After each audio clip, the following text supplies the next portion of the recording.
You are listening to War of the Stars, a Star Wars podcast presented by Realm of the Mist Entertainment with your host, John Tolley.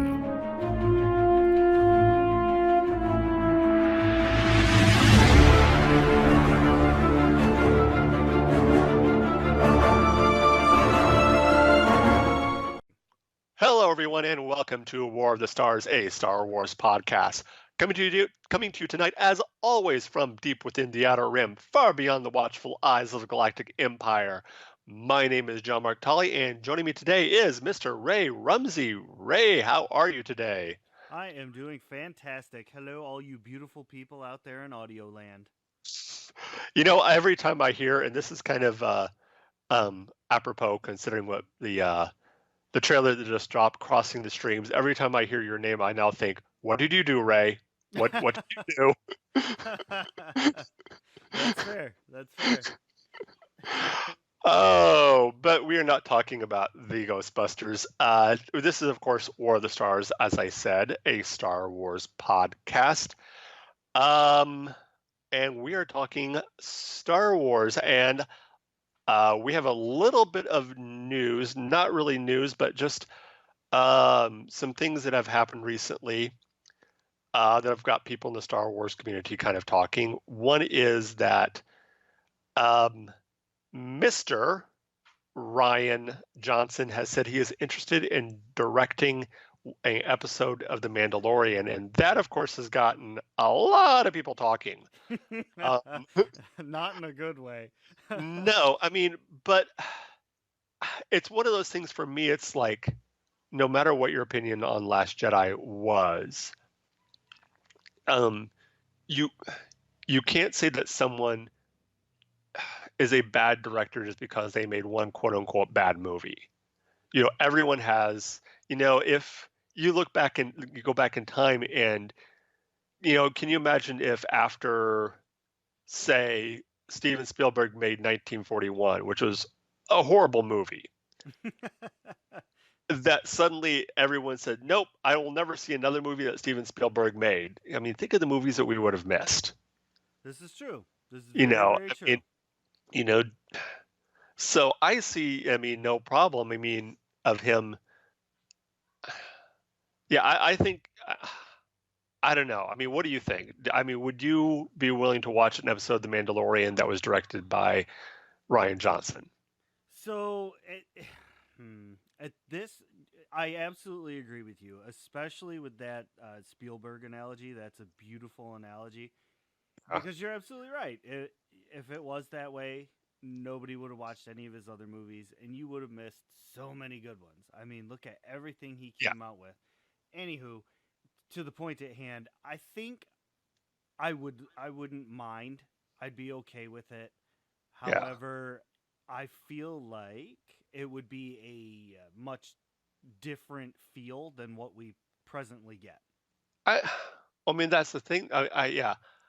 It's hard to say because I feel that if part of the problem with the Rian Johnson was they gave him too much. I think they gave him too much leeway, if that makes sense. I think that's part of the issue a lot of people had was he basically was given the entire script to write or to rewrite and to do with as he saw fit.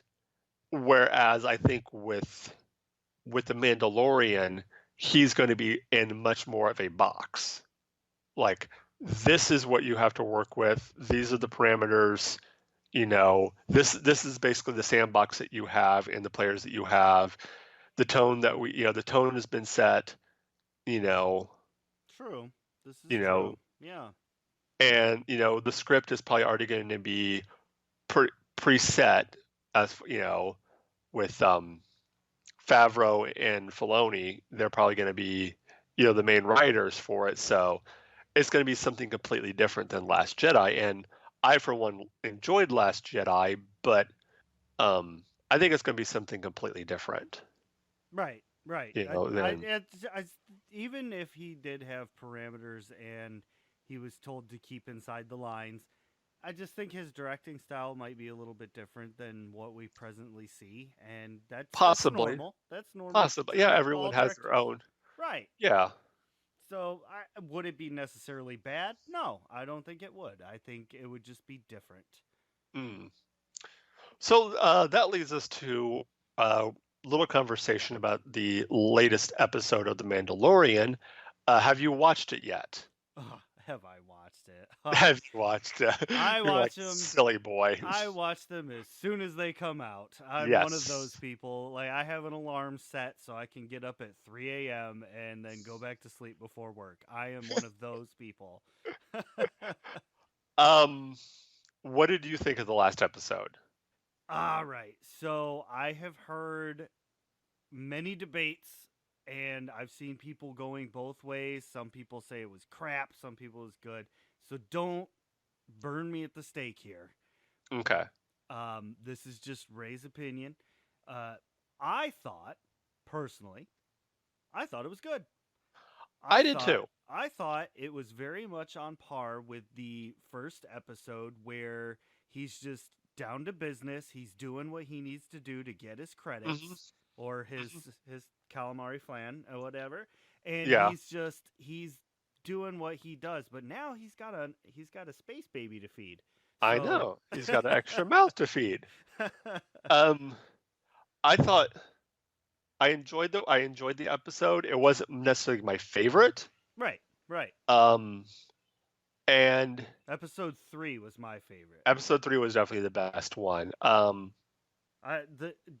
kind of segue, I know that's not really the point of this episode, but to go talk about that for just a second, I saw this picture on Facebook about the end scene there, and they wanted to, and he was my favorite. As soon as that Mandalorian came down with the Gatling autocannon, and he just started letting loose, automatically my favorite character ever. I want to see a show and a movie about him. Anyway, the point of the picture was trying to give this particular Mando a name.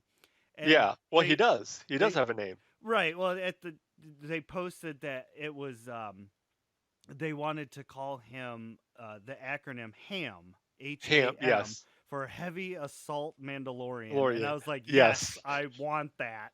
And I can't remember because he actually does have a name, but I can't remember. He does, and I saw it in passing, and I don't remember what it is. Well, and you know who that was, though, right? That not Filoni himself? No, that was Favreau. Favreau, yes, there you go. That was Favreau. Yeah, that was Jon Favreau. And I did also notice the little wink and a nod to Iron Man. Oh yeah. With him flying and doing the salute, I'm like, okay, I see a Favreau. I see a Favreau. I see a John. Yeah, that was probably one of my, like, kind of not favorite scene, but I definitely had a chuckle out loud while he flies, he does the salute and flies away, and the Mando says, man, I gotta get me one of those. One of those. Yeah. A few winks and a nod. And speaking of winks and nods, this latest episode had a ton if you're a original trilogy fan. Oh yes. I mean, the minute he comes in and you see the two moons, and then you're like, wait a minute, that planet looks familiar, and then you hear over the radio of Mos Eisley Spaceport. Mm-hmm. I'm like, ooh. And just seeing like all those iconic places, like when he walks into and that was the first thing I thought when I was watching it. And I see him walking into the cantina. The first thing I thought was, even before he got in, I'm like, that's the cantina. Yeah. That's the cantina. They're on Tatooine. There was so many good head nods in that episode. And they even brought in the prequels there with the little droids. Yes. I know. I saw that too. I'm like, oh yes, the little and now we have a reason for why the Mando hates droids. Yes. Because his family was killed by droids during the Clone Wars. Exactly. And I'll tell you what, one thing they have done, and we're eventually going to get to the main topic. Mandalorian is not the main topic for tonight, but no. There's just a lot going on. they're able to take things, and I'm talking especially with the fourth episode. I never thought I would be terrified of the chicken walkers. Oh, I know. But they made that thing look terrifying, and you got a sense of just how powerful and how terrifying those things were. Yeah. And it was just a few lines, with the rebel soldier saying that she's seen those things take out entire squadrons. Right. And instead of making them kind of wobbly and almost, it gave me the feeling of Jurassic Park. Yeah, Of the T-Rex. It was much more imposing. Much more imposing, much more organic, and the red glowing. The cockpit. With cockpit looking like the red glowing eyes, just made it even more intense and just terrifying. Yeah, I absolutely agree with that. When she brought it up about that it was a AT-AT, ATST, yeah. ATST, yeah. I was like, are you kidding? This is gonna be great. Yes, and they took even with that whole episode, they took a very common trope. I mean, the storyline has been done thousands of times. If you look back, Seven Samurai, Magnificent Seven, that was the basic storyline you had right there. Yep. Of these two warriors that have to help this village, but they did it well. That was one they could have just got, sat back on the laurels, so to speak, and just kind of like, okay, this is a paint by number episode, blah blah blah. They come in, yada yada yada, and they added to the lore, by with the Mandalorian saying that he has never taken his helmet off, which I'm still wondering how they're going to relate that with other Mandos that have. We've seen Sabine in Rebels take her helmet off numerous times. Right. We've also seen other Mandos in Rebels and other shows, Clone Wars, take their helmets off. So, is it just this particular clan, or is there something that happened after the Purge that has caused all Mandalorians to keep their helmets on at all time? That's what I think it'll be. I think it's going to be a matter of after those events, they decided to keep their identities secret. Yeah, and the fact that you get this sense that Mandalorian now is not necessarily a race. Yes. That it's more of a culture and a way of life. Like, you don't have to have been born a Mandalore to be a Mandalorian. Right. It's a matter of how you were raised. Were you raised by the Mandalorians? And I like the fact that we still haven't seen a face reveal yet. We've seen him take his helmet off, but there's still that mystery behind the mask. Right. And so I feel like what that's going to boil down to is they're going to say that they don't remove their helmets because being a Mandalorian isn't about being you individually. It's about you being a Mandalorian. Yes. So. And the idea that anyone, almost with the whole Batman thing, where it was anyone, the idea who wore the mask because anyone could be Batman, anyone could be a Mandalorian. True. Anyone, I absolutely love the part where the little guy's sitting there sipping on his soup. Oh, yes. That was hilarious. Again, they got humor. They got the humor. They nailed the humor. Oh, yeah. And he's very reminiscent of old Yoda on Dagobah. Yeah. He's just kind of kooky, kind of silly, but still kind of a serious character. Last little question before we hit our main topic for the day. Sure. Who do you think the last in that final scene? Who do you think that was? Because there's a few theories going out. Yeah, I've seen a few of them floating around, and I don't know. I feel like it's gonna be a more predominant bounty hunter that's coming after him. Well, there's two of the theories I've heard. There's a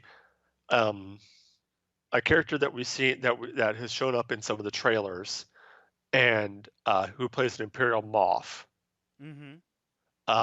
There's a prevailing theory that it could be him, but some people are wondering because it appears that he's out there in the desert by himself. And the question is, why would a Moff be out in the Tatooine desert by himself, not surrounded by stormtroopers? True. The second one is that it's Boba. Oh, that's a very good one. Yeah. That's one of the big theories going around, is that is Boba Fett. I've also read I've read another one that they said it might be Lando. I've also heard Cad Bane. Oh, from that the would Clone be Wars. yeah, that'd be a good one. That would be interesting to finally get him. Although it would be interesting to see how they do the makeup for him, considering he was a very unique looking character. Right, he was a very gaunt, like Chiss like character. Very very Chiss like. But yeah, that's going to be really interesting. I'm actually can't wait until Friday when the new episode drops, when I can actually watch it again and see what they do. It could even be Luke. That would be, I don't know, possible, but I don't know how I feel about doing that. I feel like they're gonna, whoever it is, it's gonna tie it to the movies. Possibly. That could be possible. I will have to wait until Friday, though. Yep, and hopefully we'll get some. I will say one last little thing. It's not a question. It's more of a statement. This is a statement to Disney and anybody who's involved with the Mandalorian, like writers, producers, director, anybody out there. If you have somebody pick up the little baby like that again and hold a blaster to it, I will come down there and I will make you all pay. You can't give my heart palpitations like that. Oh, I know. I know. I was like, that guy deserves to be shot. That's you put that baby down right now. You put that 50-year-old baby down. Yeah, exactly. I think a lot of people forget that he's 50. I know. All right. Well, I want to take you back to a time when 1999 and the return of Star Wars for the first time in almost 20 years. New Star Wars. Everyone was excited. Everyone could not wait. And of course, what we got was Episode 1, The Phantom Menace, which was followed 5 years later by Attack of the Clones and 5 years later by Revenge of the Sith. Now, going on an 18 years since the last one? No, not quite that long. My math is bad. I thought, yeah, I can't maths. Don't look at me. Yeah. I thought it'd be interesting to kind of step back and take a look at, as we look ahead into episode 9 and the end of the Skywalker saga, to take a look back at how we got here. And starting with the prequel trilogies. And first of all, just kind of get us all of where we were when we watched the movie, when we first saw the prequels, and our initial thoughts of them and kind of what we think of them now. So Ray, let's start with you. Let's start with the beginning with episode 1. Where were you? What were you doing? And what was your first, going into seeing episode 1 for the first time and then coming out, what were your initial thoughts? So, being that was, what, 10, it was 1999. 1999. So that was 20 years ago now, right? Yeah. They recently had the 20th anniversary. Yeah, like that. That's so hard to think of right now. So, all right. at that particular time, Ray was 17. And I remember when they first announced that this stuff, they were coming out with the new Star Wars after all this time. My friends and I geeked out so hard that it's almost incomprehensible how much we just could not wait. Mm. And I distinctly remember, I mean, it's like watching a TV show in my mind. It's so crystal clear. We were all at one of my friend's house. It was the night of the midnight matinee. Mm-hmm. And we were staying at, there was so many of us that we couldn't stay at his actual house. He still lived with his parents and all that because we're just kids at the time. So we were actually staying at their hunting cabin, which had like 3 sets of bunk beds and, all the good stuff. And we were outside of this hunting cabin in the woods of upstate New York, pitch black outside, with lightsabers, doing choreographed fights that we had been practicing for hours. Oh. And I remember it was like a 40-minute drive to our mall. Yeah. To go watch it. And so the time came and we all piled in. We had our Jedi cloaks on, and I mean, we were all about it. And we drove there, and when that initial fanfare started, man, I had goosebumps that didn't go away the entire movie. Oh. So excited that a brand new Star Wars was coming out. Like, here I was. Yeah. I never got to experience the very first. I didn't watch A New Hope for the first time at midnight in a movie theater. So I didn't get to experience it that way. This was my New Hope. And I mean, it was blowing my mind. And at that time, you got to remember 1999, like at this time, CGI was all the rage. Oh yeah. And they were trying to push their boundaries to see what they could do. And this movie, to me, 17-year-old Ray sitting there in the big screen, and it was blowing my marbles. I was losing it. Like, this was the greatest thing I'd ever seen. And you know what? I didn't necessarily care for Jar Jar. I won't say that like he was my favorite character or anything like that. But I don't have this hatred of him like some people seem to. And the movie as a whole itself, I liked it. It was good to me. I still like it. And the only thing that I would change is I wish there was a little more Darth Maul. He was a really I think a lot of people agree with that. Yeah, he was a great villain. We all knew that he had just been in X-Men as Toad. And so Ray Park. Right. And we're like, yeah, this is a great movie. At the time, I didn't care for Qui-Gon, I'll admit, but now after all of the extended universe and the Clone Wars and things like that, he's grown on me a little bit. I get where his mindset was, or should have been. Yeah. I don't know how to word all that. Right. So anyway, the movie gets over. It lets out, and we're just dumbfounded. And I'm not. We talked about the movie the entire drive home. We all got into the bunk beds, and we talked about it for like another 3 hours before one by one we just started passing out from exhaustion. We woke up the next morning and talked about it again, and it was all we could. And we got to school, everybody was talking. I mean, it was huge, and that was my experience with it. And that's why I kind of look at it through rose-colored glasses. Is that that was my New Hope? So that's kind of how I feel about it. Yeah, that makes sense. That definitely makes sense. So my experience with Episode 1, I was 21 years old. And I was working at a grocery store, and I was working overnights.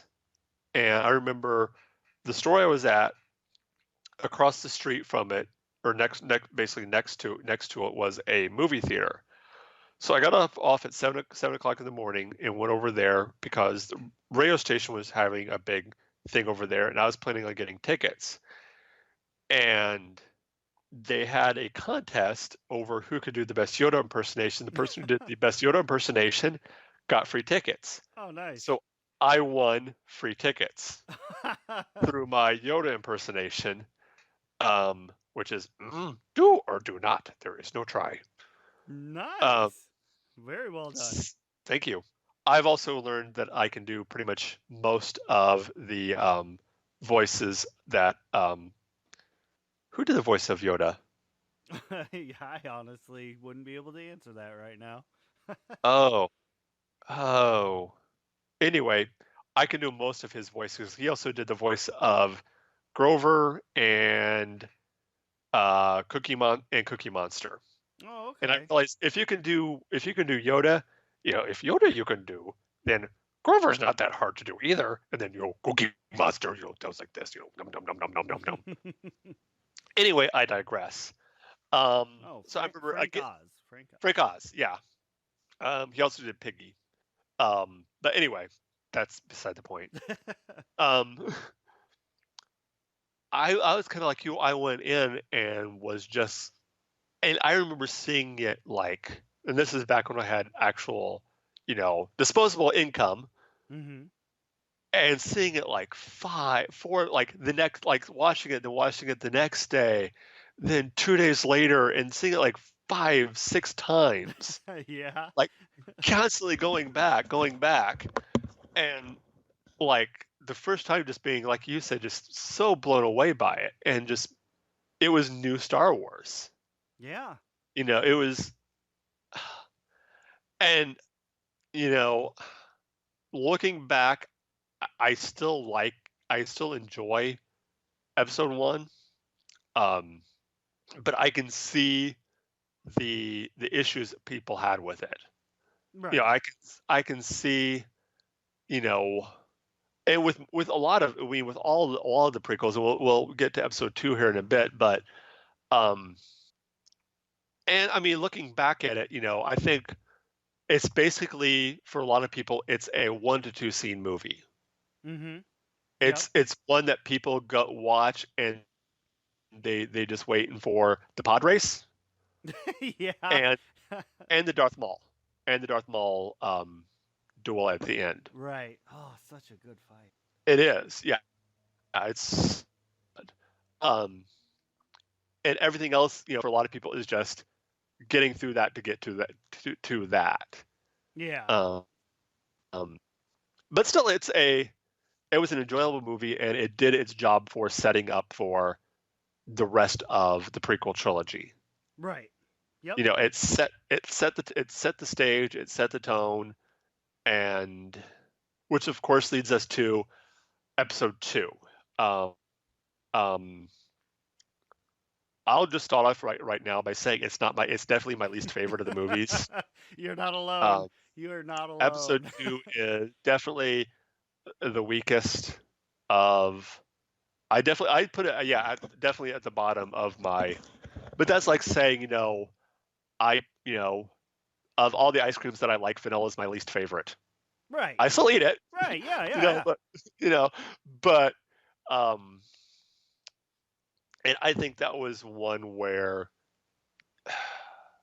and I think we've talked about this before, where you can tell that George had no one telling him no. Right.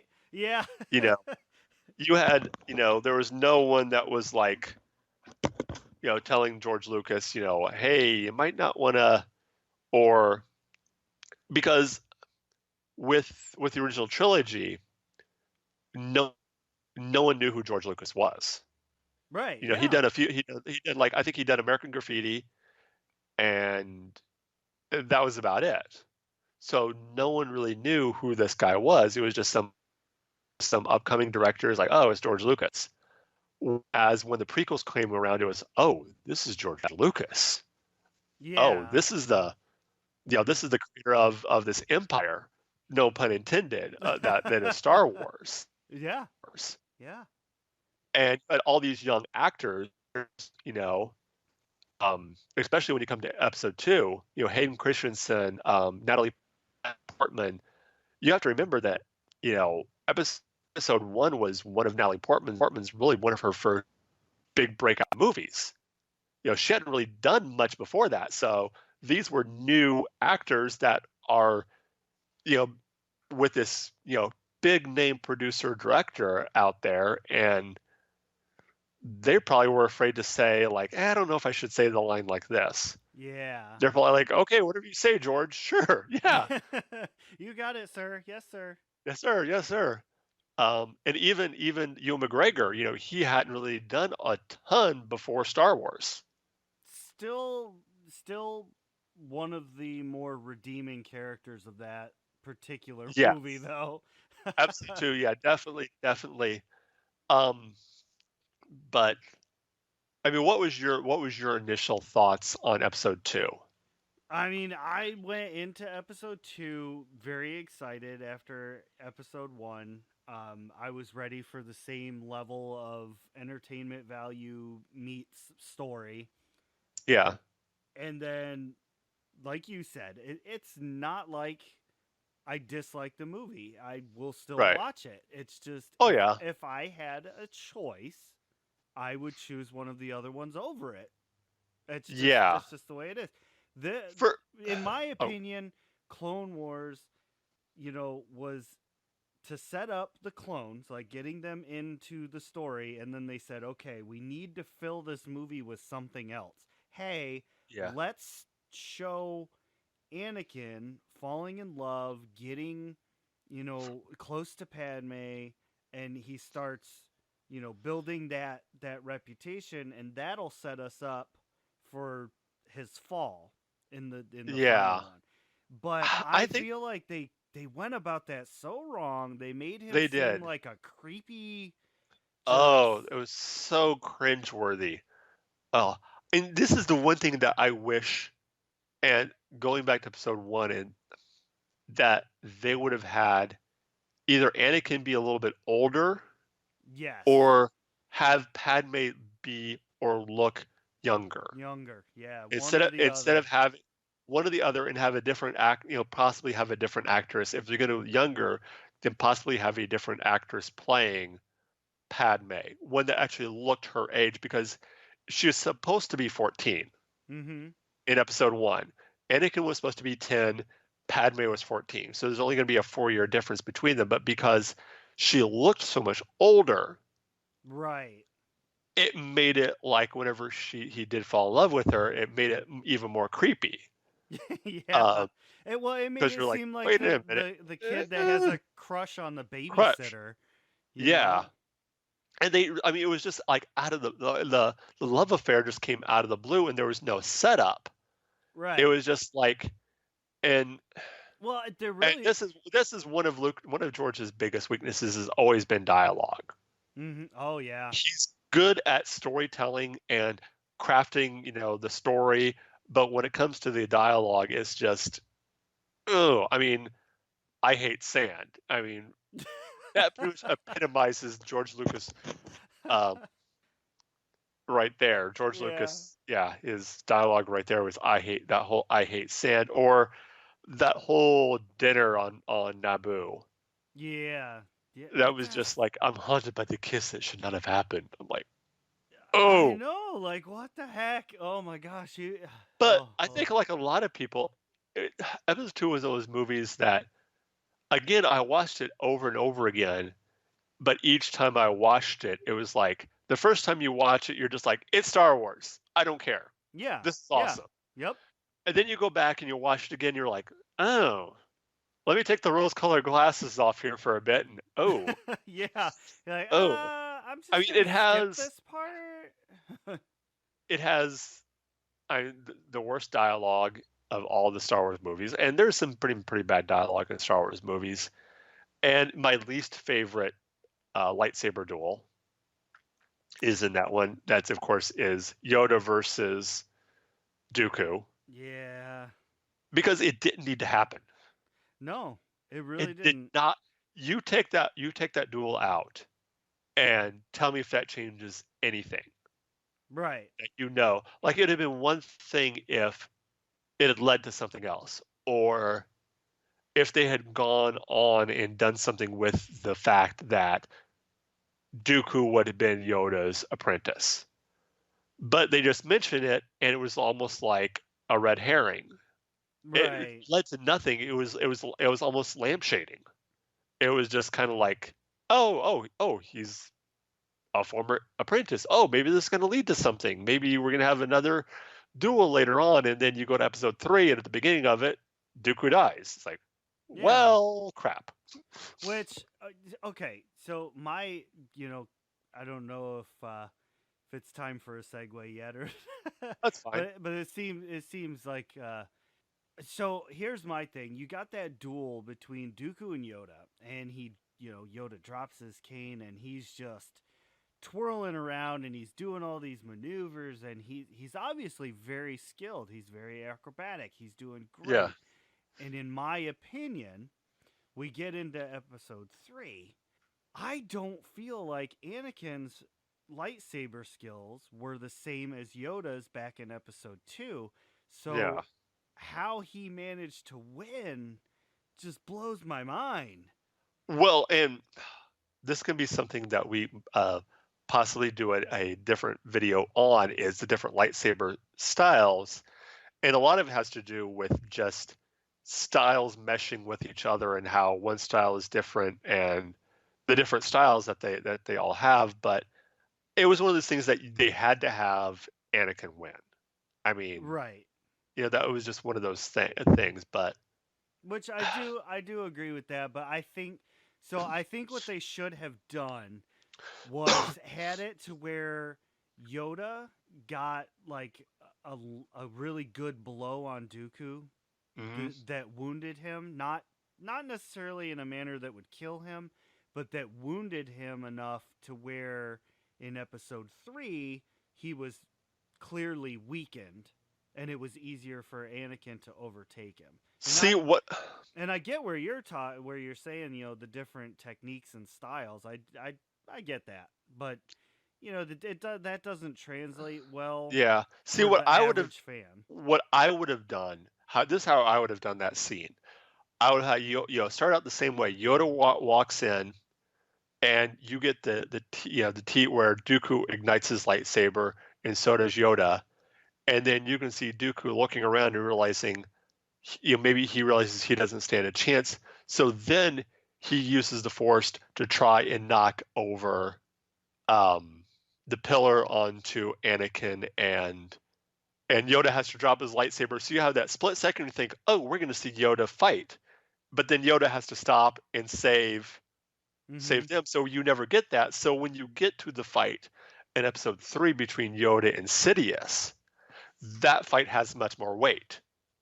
Oh, Because yeah. now you're finally getting, you had the tease in episode 2 of Yoda fighting, actually doing lightsaber combat.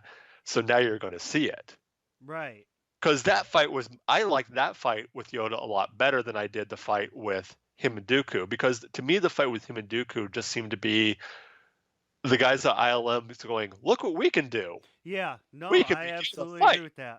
Yep. We can make Yoda do flips. And there was really no stakes in it.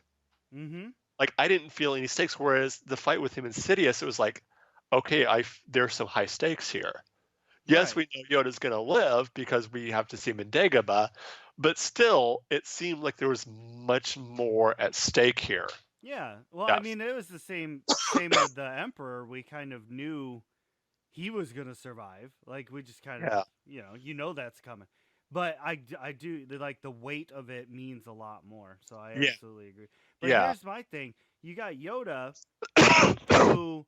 who drops his cane, and suddenly he's the most acrobatic tridactyl I've ever seen in my life. And then you've got Dooku, he's keeping par with Yoda, who's flipping around like a crazy frog.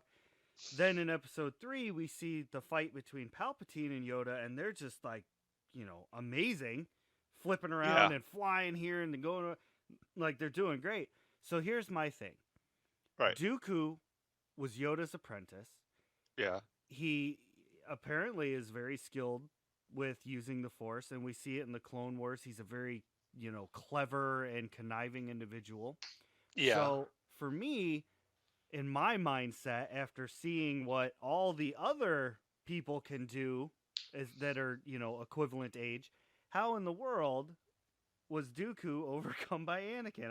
That's the only thing I can't let go. I don't know. I mean, That's the only problem. But beyond that, I will go on record saying 100% hands down Revenge of the Sith episode 3 my favorite.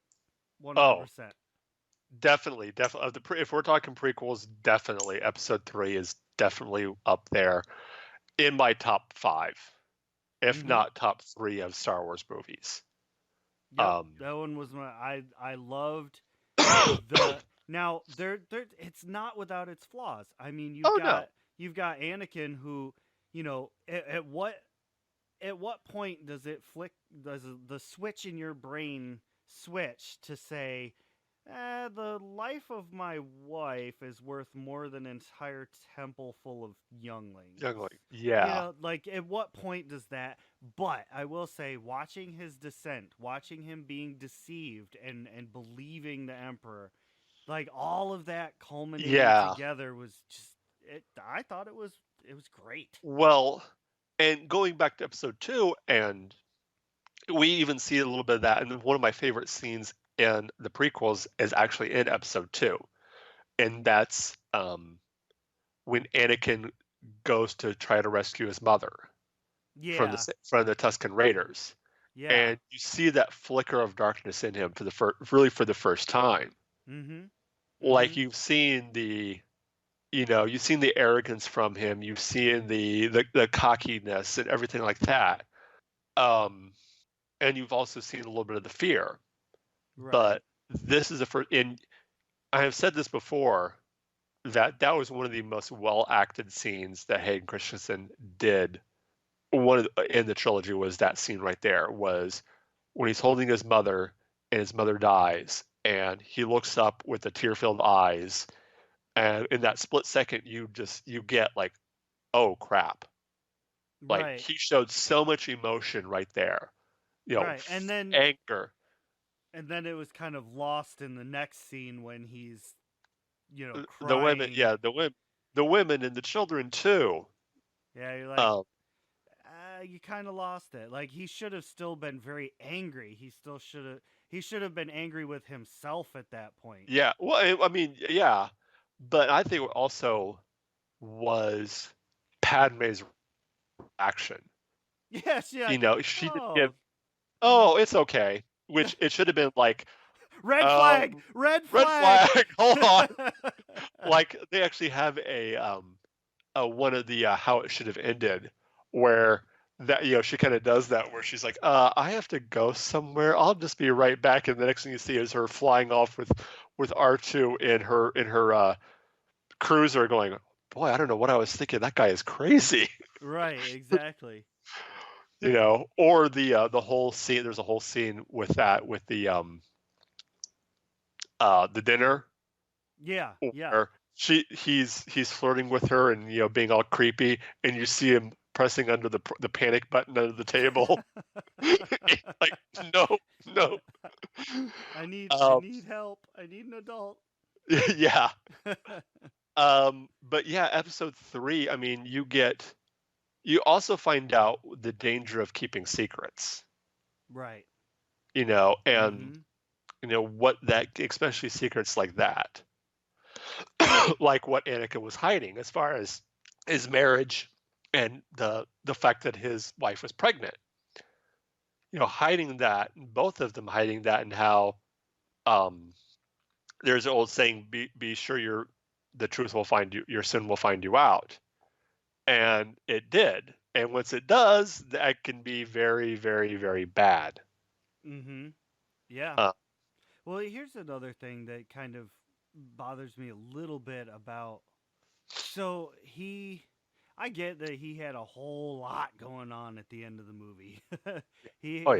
But he was always very good at, sensing things with the Force. Like, he had that ability, and he knew that. I'm trying to think back. Like, he knew No, I don't think he didn't know that Padme was pregnant. Oh, Anakin? Yeah, No, it was that when she told him, right. because they come back from killing Dooku and rescuing Palpatine, and she's there to greet him, and then they run off into like a little corner, and she tells him that she's pregnant. So that's how he finds out. Right. Like, how did he not sense that? And how did he not sense it in the end? Well, You know, yeah, I don't know. I mean, it's because like, we don't oh, know they're like still how, alive. because we get the sense that he had been gone for a while, Yeah, this is true. This is that very he'd true. been out fighting in the Clone Wars for a while and had just recent, like this was the first time they'd seen each other in months. Yeah. Well, You speaking of something like that, the one of a tie together between the prequels and the original is we see like the whole prequel we've seen Obi-Wan running around with R2. Mm-hmm. Not as his droid, but they were together like a lot. Even in the Right. Clone Wars, they and Right.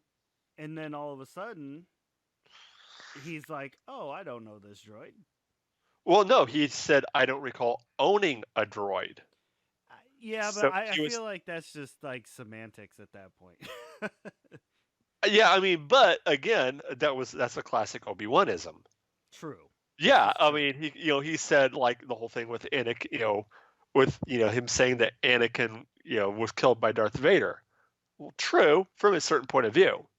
Yeah, yeah. Never mind the fact that I chopped his arms and legs off and left him in a volcano. Yeah, never mind that. Yeah. Which that leads me to another question: is were the Jedi Council trying to make Anakin fall to the dark side? Was that like their ultimate goal? Because it sure seemed like they were doing a lot to make sure that happened. I've thought about that a lot, and I have to say, for a bunch of people that it's in their tenets that you have to keep your fear in check, they sure were scared of giving him any kind of leeway. Yeah.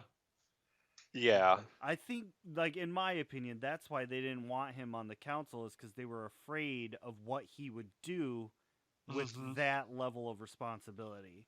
Yeah. But yet in the Clone Wars, they're like, oh, yeah, you're a general. We're going to give you, Ahsoka. She's going to be your Padawan. And we're also going to give you an entire legion. You're going to go ahead and they're going to be yours. You do what you want with them. But they won't put him on the council. Which is outrageous. It's I can't believe it.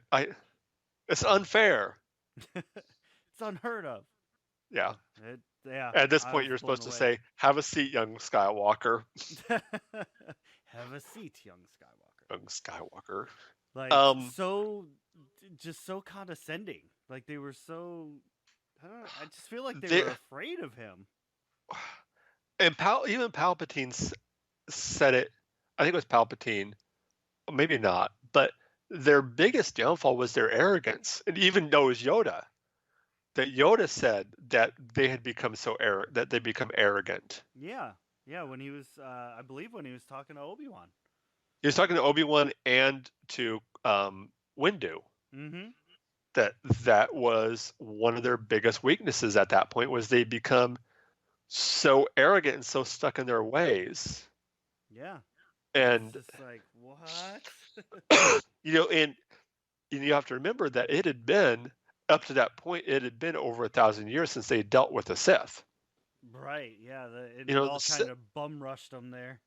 They thought the Sith had completely gone, but little did they know that they'd always been there, just in the background. Yeah. Manipulating the things. Whole time. Well, and not just Sidious, not just Palpatine. You had his master before him and his master before him. Right. They've been in the background, slowly building their power back up. Mm-hmm. Until, to quote, Darth Maul, they were last they were ready to reveal themselves to the Jedi. Which, man. But so here's a question for you.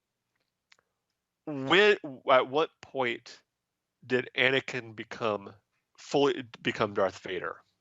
Was it when he knelt before the Emperor, or do you think it wasn't until he was fully in the suit that he fully became Darth Vader?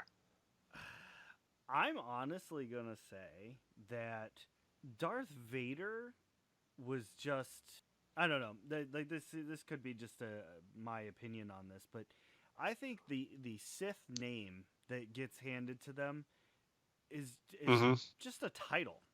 It's a way of representing the dark side. Yeah.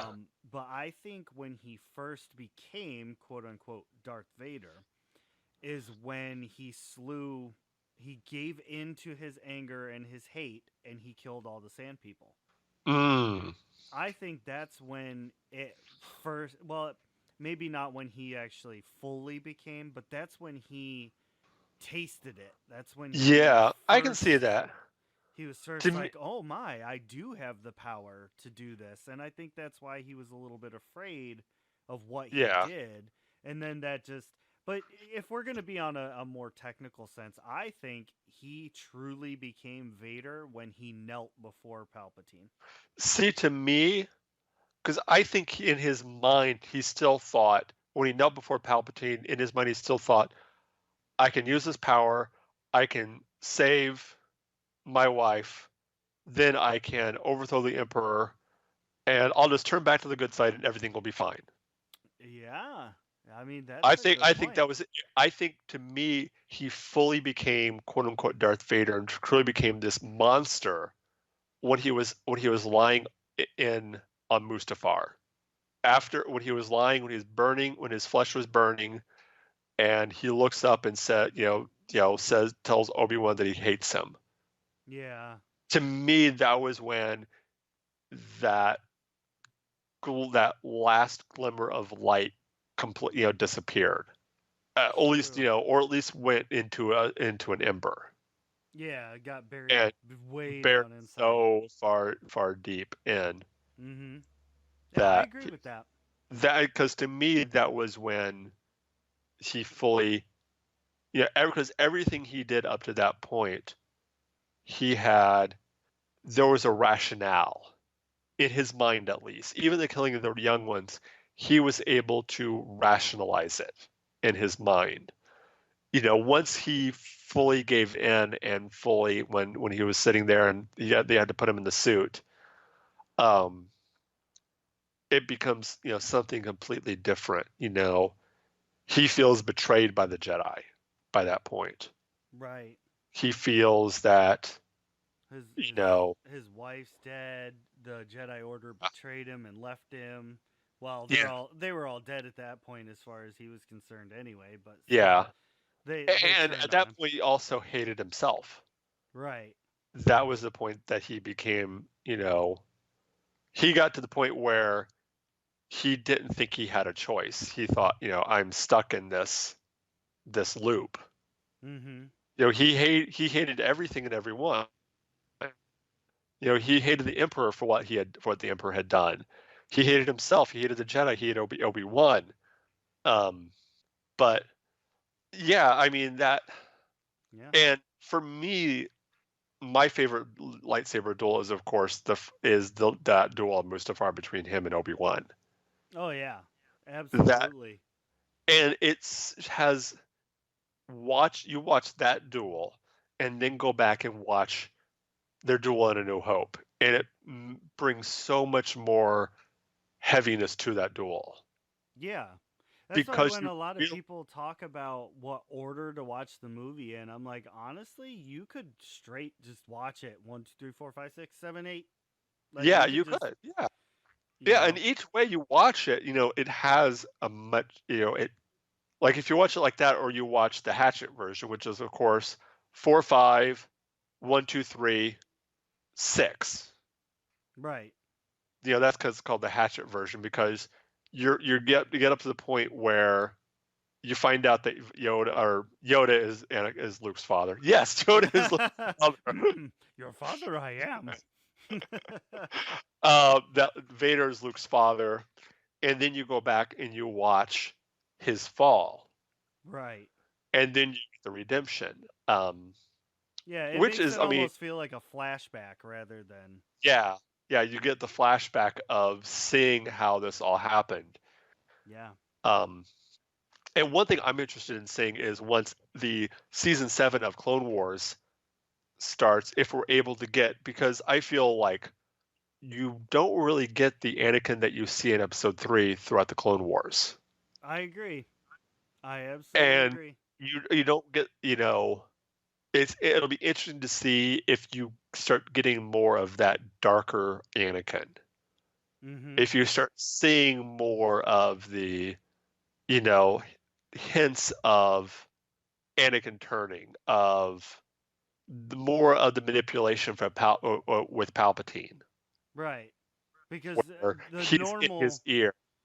yeah, the normal, episode 2, um, oh my goodness, episode 2 Anakin wouldn't have done what episode 3 did right in the get-go. Like, there was Yeah. something in between that really needed to happen there. And, they had the Clone Wars, but I don't feel like there was a lot of manipulation, but we didn't get to see, that how he really got him to listen, because Yeah. he had to have done something in that point in the end of Clone Wars that had him so enraged with Dooku that he'd be willing to do that. And also, Mm-hmm. Palpatine had to have the bug so deep in his ear that he'd be willing to listen. Yeah. Yeah. I mean, and we get a little bit of the manipulation of Palpatine in Clone Wars, but not when it comes to Anakin, really. Right. You see him more, the political machinations and stuff like that. Mm-hmm. But yeah, it's going to be really, and I'm really looking forward to seeing that season 7 when it comes out. Me too. Me too. I cannot wait And for that. I'm hoping that it butts right up to episode 3. Which would be amazing. I'm hoping that the last episode is them going out in the Battle of Coruscant.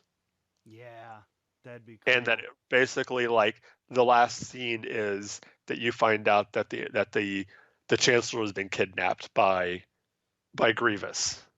That'd be a perfect way to end that episode. And then going to running to their however you want to end it. You can end it with them getting in their starfighters, or the Republic fleet coming out of hyperspace over Coruscant as Coruscant's under attack, right? Or however you want to do it. But yeah, it would be really so. But I think overall, I feel that a lot of times that the prequels get maligned too much. Yeah. Yeah, I agree with that. They're again, like, they're not the greatest, and I think, but again, they're Star Wars. And like you said with episode 2, it's not my favorite, but if it's on, I'm going to watch it. Right. Yep. And the same with any of the Star Wars movie. If I see it's on, I'm going to watch it. But and it's going to be interesting to see how they're able to tie, because JJ has already said he's going to tie all of the movies together. So I'm interested to see how that works. Yeah. With how he's going to tie in the prequels into episode 9. Right. But I think we're going to start wrapping things up here right now. And any final thoughts on the prequels? I think that they really got a bad rap, and a lot of trolls and flamers got into people's ears like Palpatine did to Anakin. And I think right about now is when people are finally starting to come around and be like, well, maybe they weren't that bad. Yeah. But yeah. all in all, I thought they were all right. I watch them all. Yep. When they're on, Mm-hmm. So I can't complain. Exactly.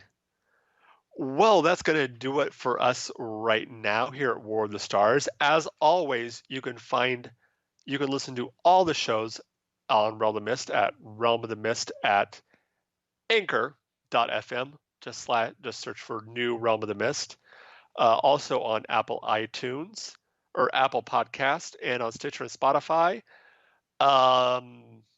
You can also find us on our own Facebook page. Just search Realm of the Mist or search War of the Stars if you want to get a hold of us directly.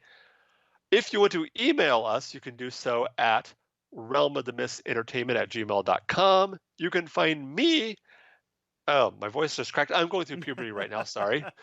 You can find me on Twitter at John Mark Tully 1, or you can find us on our new Twitter at War of the Stars, or at Realm of the Mist. Either one, we're on all of those. And on Instagram, you can find me at John Tully 3930. Ray, where can people find you? You can find me floating around the interwebs. I have a interview show that I interview people from all crazy walks of life. A lot of them are more movie inclined, but that show is called The Leo Effects, and you can check that out, Facebook and Twitter. And then on Tuesdays, I play a game called Shattered Dawn, and the group is called Shattered Dungeons. And those guys, they have a YouTube page, and they have a Twitter and a Facebook as well. So make sure to check it out on there. All right. Well, that will do it for this week. Join us next week as we finish out the trilogies, going into the sequel trilogies with the original trilogy, episode 4, 5, and 6. Mm-hmm. Until then, remember, this isn't just my Star Wars. This isn't just your Star Wars. This is our Star Wars. May the Force be with you.